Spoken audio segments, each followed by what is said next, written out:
Čusík busík, autobusík, moje jméno je Ferrari a já vás srdečně vítám na kanále Funny Game.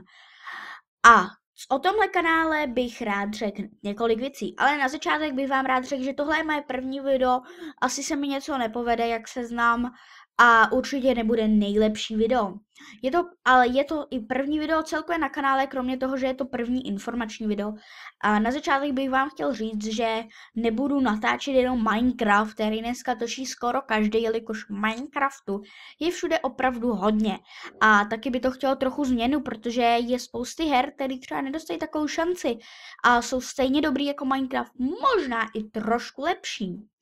Dále bych chtěl říct, že moje videa nebudou jenom o tom, že si 20 minut sednu k počítači, budu něco blábolit do mikrofonu a pak to šoupnu na net.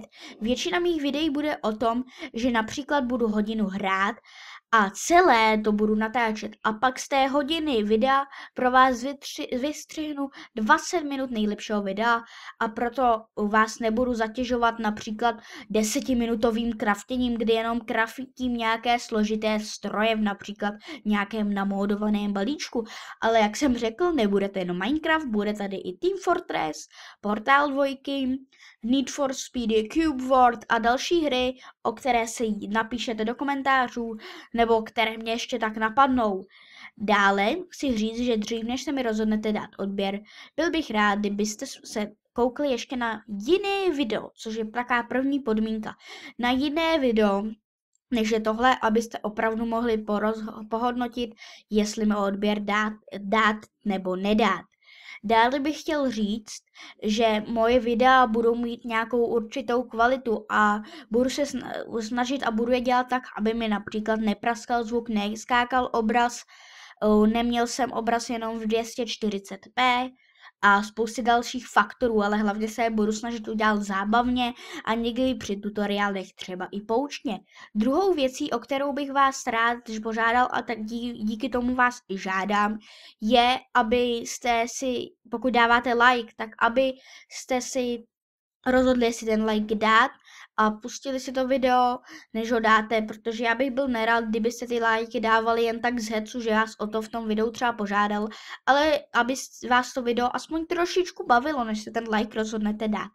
Pak další věc, které se chci teďka věnovat, jsou komentáře. Nemám rád a nechci tam komentáře typu ty budu prostě mazat, když je tam někdo napíše.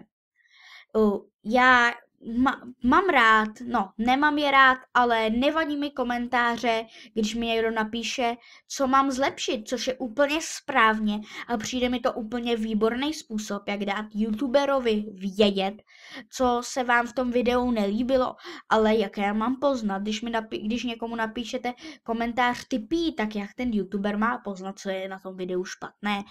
A přece nemůže to video být tak hrozný, aby na něm bylo všechno špatně. Vždycky se na to musí dát, najít nějaké, dejme tomu něco kladného, nějaké plus.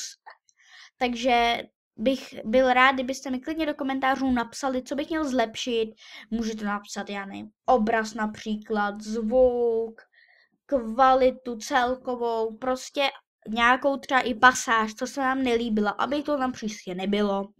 A příště to bylo lepší, protože jinak se svět kolem vás nezlepší, když budete jenom za rytěček sedět a všem nadávat, že všechno dělají špatně, ale když někomu řeknu, že to dělá špatně, tak jak má vědět, co konkrétně dělá špatně, když mu řeknu strašně z prostých slov, tak co si z toho ten člověk vezme, vy musíte říct nějaké ponaučení nebo něco takového napsat, což si myslím, že je strašně důležité.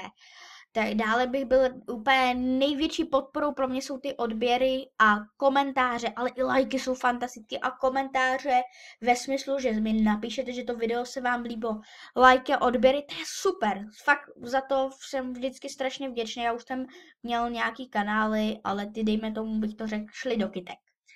Ale když napíšete ten komentář, že se vám to video líbí a teď vidíte, že fakt komunikujete s nějakou tou komunitou, že to není like, ale je to vyloženě, že ten člověk napsal, dal si s tím práci a ne, že jenom zmáč tlačítko, to je fantastický pocit a samozřejmě lajkům ani odběrům se nebráním a jsem za něj jenom rád. A nyní už mi zbývá jen říct, že se na vás budu těšit u dalšího videa, které vás doufám bude bavit a já vím, že vás bude bavit, nebo v to aspoň věřím. A doufám, že se vám teda moje videa budou celkově líbit a to je asi všechno, takže čau.